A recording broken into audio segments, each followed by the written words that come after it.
How you doing? Good. The real one, huh? Mr. Chair and members, thank you again for giving me the time. This is AB 1653, a bill dealing again with campus climate. As many of you know, I'm not going to rehash the history of campus climate in terms of how it came into existence. We were all here at the time in terms of the formation of the committee and the numerous select committee hearings that we've had addressing this particular issue. We've had a number of things to happen, obviously, in terms of even our state audit report and the recommendations from that committee that recommended that we have certain kinds of things. And as we just heard from the past committee, data becomes important in terms of determining what we do on our campuses, and we will be continuing with the Campus Climate Committee. Our next hearing is in May at UCLA to address some of the issues on that particular campus. This, in addition to the audit report, recommended also that we require the State Department of Justice to provide guidance regarding compliance with the requirements of the Federal Clery Disclosure of Campus Security Policy and Crimes Statistics Act, as well as the Violence Against Women reauthorization of 2013. The audit report indicated that none of the 6 California institutions reviewed completely complied with all of the federal reporting requirements. AB 1653 also addresses some of these recommendations in the audit report. The solution in AB 63 is that we're once again requiring the state's post-secondary institutions to generate a report every biennial of the legislative session on new campus development as it impacts gender, gender identity, race, ethnicity, national origin, religion, sexual orientation, and disability. The AB 1653 will also define campus climate as a measure of an individual's experience within a learning environment, specifically focusing on the current attitudes, practices, policies, and behaviors on campus life that impact the success and retention of all members of a campus. The report, among other requirements, would also include administrative efforts for campus climate, including efforts to reduce food insecurity and student homelessness, with some of the issues we dealt with this year in terms of those kinds of things and its impact upon the campus climate. The report would be posted on the segment's website rather than issuing a very lengthy written report in terms of that, so that it's accessible. It would be affordable at that time. Following this committee, it is also our intent, as we've talked with the committee here, to reflect the recommendations moving forward in the committee's analysis, and would change from the DOJ's guidance from the Clery Act and Violence Against Women Act to California student safety laws reflected in the Ed Code, because the CSU and the campuses are requesting that. Here to discuss this is Ms. Angela Haywood, which is the legislative advocate for the California-Hawaii NAACP.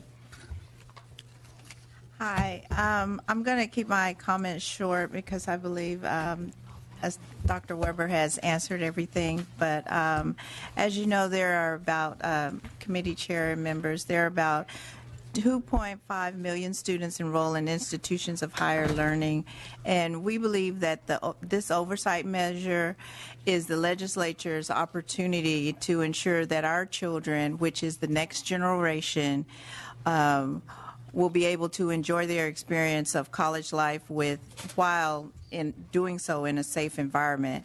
AB 1653 will allow worried parents and students peace of mind, knowing that they can look to the university's website to see what procedures the university has implemented to protect students from harassment, intimidation, and bullying. As California continues to become more diverse, AB 1653 strives to keep the public and the legislature informed about recent campus climate developments while providing additional oversight and accountability. So for these reasons, the California State Conference of the NAACP is in support. Thank you. Any other witnesses in support? Jill Rice with the California Federation of Teachers in support. Greg DeShare with the ARC and United Cerebral Palsy, the coalition of people with intellectual and developmental disabilities and their families, friends, and service providers. And we support the bill. Alex Graves at the California State University. We don't have a position yet. However, we appreciate the ongoing work of Dr. Weber and her staff on this topic. We've been in continued conversations with her staff. We supported AB 340 last year, and I believe we'll get there again this year. Thank you. Thank you. Nadia Leal Carrillo with the University of California. We also don't have a formal position, but have been in communication with the author staff, and appreciate the ability to share some of the questions and comments that our experts have. So looking forward to continuing to work with the author on this. Thank you. Thank you. Any witnesses in opposition? No witnesses in opposition. Do I have a motion? Yes, I'd like to move the bill. Second. All right. A motion by Mr. Jones Sawyer, second by Mr. Williams. And any questions or comments? Seeing none, will motion before us is due pass to Assembly Appropriations Committee. Madam Secretary, if you'd call the roll. Medina? Aye. Medina, aye. Baker? Bloom? Aye. Bloom, aye. Chavez? Irwin? Aye. Irwin, aye. Jones Sawyer? Aye. Jones Sawyer, aye. Levine? Aye. Levine, aye. Linder? Linder, aye. Lowe? Olson? Aye.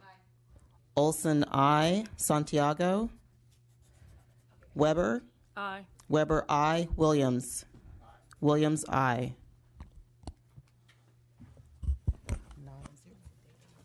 9-0, the motion passes, the bill passes. We'll keep it open for add-ons. Thank you, Ms. Weber. Last item, item 6, AB 1888. Mr. Lowe.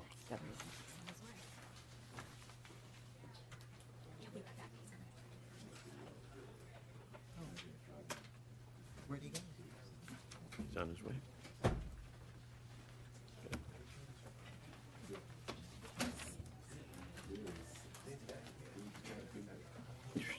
We'll give him 2 minutes, maybe 3.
Mr. Lowe. Thank you very much, Mr. Chair and fellow colleagues, for allowing me to present 1888. Essentially, we want to be a state that does not discriminate. And as such, there are a number of private institutions, private educational institutions that currently do discriminate based on sexual orientation. This proposal would suggest that if an institution receives Cal Grant funding for their students, that they provide a statement that they do not discriminate. What's important is that the institutions, if they are receiving public dollars, they can send an affirmative statement related to the issues at hand when focused on the issues of equality. And happy to answer additional questions, and I have 2 individuals here speaking in support as well. Good afternoon, Mr. Chair and members. Joe Michael for Equality California. We're proud to sponsor this bill and work with the Assembly member on it. Because California law does not allow government entities or organizations that offer services to the public to refuse service to people based on a protected characteristic, the state providing funding to academic institutions that seek to discriminate based on protected characteristics is not in line with California's public policy. To support such unequal treatment would go against California's values and must be prevented. We want to note that this bill conforms to existing law in Government Code Section 11135, which prohibits discrimination in any state or local program, including in the Cal Grant program. It's also very important to note what the real effect of this kind of discrimination is. Institutionalized discrimination harms students and creates an unsafe atmosphere for both students and employees at academic institutions. The discrimination that we're talking about here could include, for example, termination of employees or expulsion of students based on their sexual orientation or gender identity, forbidding students from forming clubs or groups where these topics might be discussed, or placing transgender students in separate housing apart from their peers. The recent Human Rights Campaign report on this issue and the analysis from this committee, thank you for the analysis, by the way, highlight the recent increased number of applications for Title IX waivers nationwide. Here in California, as many as 6 schools are seeking these waivers, in part in response to the clarification from President Obama's administration that they issued, confirming that Title IX's coverage of discrimination based on gender identity and nonconformity to sex stereotypes.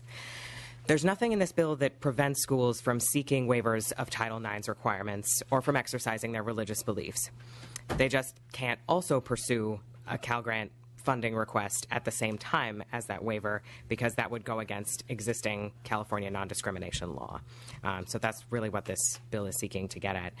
All students deserve to be protected from discrimination in their educational environments. California students deserve to be confident not only in the knowledge that they are protected from discrimination, but also that academic institutions in this state cannot benefit from California state funds while also seeking to discriminate. We respectfully urge the committee's support. Thank you. Hi, Becca Kramer from the ACLU of California, and we are also proud to support this bill. We recognize that this bill brings the spending of state money in line with the state's values as expressed in state law. We would also like to add on to what Joe has already said, that in addition to schools still being able to apply for a waiver under this bill, students also are still eligible for Cal Grants under this bill and have a choice in which school to go to. This bill does not limit students in use of Cal Grants and does not limit schools that would like to receive Cal Grants. It simply says you have a choice in what is more important, following state anti-discrimination law or receiving this funding.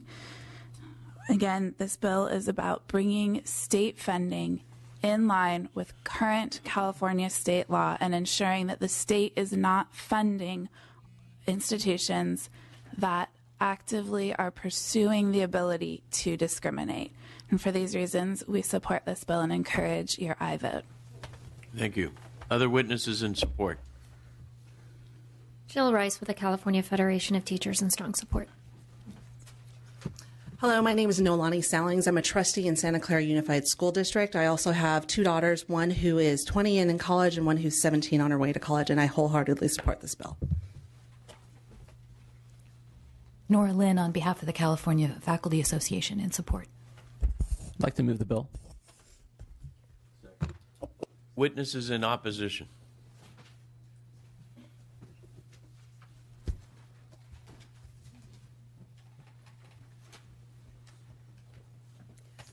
John Daggett of the law firm Hiroshima Daggett. You want to come up to the... I don't think I need to, unless you'd like me to. Sure. Plenty of... This is getting more serious than that. Just a conversation.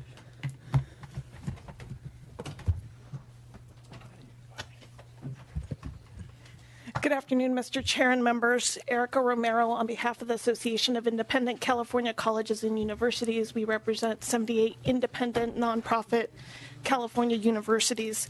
Our board met early this morning and had a very lengthy discussion around this piece of legislation. Our board wants to make it clear that we do not stand for discrimination. However, we must respectfully oppose this bill. We seek to work with the author on language that gets to our mutual agreement around higher education and the role of higher education. And we understand that this is an incredibly sensitive subject, and our campuses don't stand for discrimination. Whether non-secular or faith-based, institutions of higher education strive to be a safe environment where students can learn and grow as people. They seek to do that within an educational framework that is informed by their mission and vision. And on occasion, that would be a faith-based institution. I understand that AB 1888 came about because of the Assembly members' concerns about the number of Title IX institutions. We need to highlight that this bill goes far beyond that. There is Section A of the bill which refers to non-discrimination, but there's not a description of what discrimination is. In its broadest interpretation, if left up to CSAC, it could simply be that religious institutions either seek to forego their religious exemptions, they seek to forego their mission as a faith-based institution, or the state of California is going to penalize low-income students. We've been told that students aren't impacted, that they can choose a different institution. Important to remember that last year the CSU denied admissions to 30,000 qualified students. The UC doesn't reject anybody, but it sends students to campuses that they are overwhelmingly saying no to. So we don't think that further denying access to low-income, underrepresented students sends the correct message. Furthermore, we think it's important to note that the Cal Grant program was started in 1955 to allow low-income students to select the institution that best serves their academic needs. And so we are denying students access to the institutions of their choice. The law does say that you either can't apply for a Title IX waiver, which is a federal right granted to these institutions, or we're going to penalize your students. First, I think there's a misconception that when a Title IX waiver is sought, that it is a broad tool allowing discrimination. Title IX waivers are very, very limited in what an institution can and cannot do. Furthermore, they are subject to the U.S. Department of Education investigating them if there is any allegations of discrimination under Title IX for which they did not receive a very narrowly tailored exemption. I think that as we move forward, it is important that we work with the author's office. We do understand that he is seeking against discrimination. Every one of our institutions would say that they can affirmatively say that they don't discriminate. They operate within the understanding and the limitations of what is federally and state allowed exemptions. Thank you. What organization did you say you were with, ma'am? Association of Independent California Colleges. Okay, thank you. I appreciate the opportunity to speak. I didn't come planning to speak. I don't have prepared remarks. I just wanted to make a couple comments. My name is John Daggett. I'm with the law firm of Hiroshima Daggett. I represent or work with a number of institutions that would be affected by this bill. I'm a Cal Grant recipient. I was not eligible for CSU or UC, and frankly, probably not most of the schools on the list of schools that AICCU represents. Thank you to the community college system. I know there were some people here speaking on their behalf before. Success story, graduated from UCLA after UCR undergrad, after transferring from the community college. So I'm very thankful for everything that higher ed does in California. My primary concern is that I feel that this is a bill that's going to have a lot of negative consequences, not just on low-income students and minority students, but I think just when you look at the effect that it's going to have on those students, I think it far outweighs the risks that are trying to be avoided. I can't speak for most of the schools on the AICCU list or other religious institutions of higher ed, but I can speak for some that I know I've worked with closely, and this is not for the most part, groups of schools who are seeking to discriminate on this basis. Most of them are attempting to struggle with something that's very difficult, and they're dealing with biblical interpretations that there's a lot of evolution and work being done on this. I can just tell you that there are efforts being made to accommodate and work with LGBT students to the maximal degree possible within these sincerely held beliefs that some of these institutions may have. We've heard a lot here today about students who can't get into CSU and UC schools. This would, I think, really have an extremely negative impact in adding to that burden, because you're going to add a lot of students who are not able to attend schools in California. So I think that needs to be kept in mind as well. Sorry, it's not particularly articulate, but those are my concerns. Thank you. Questions, comments?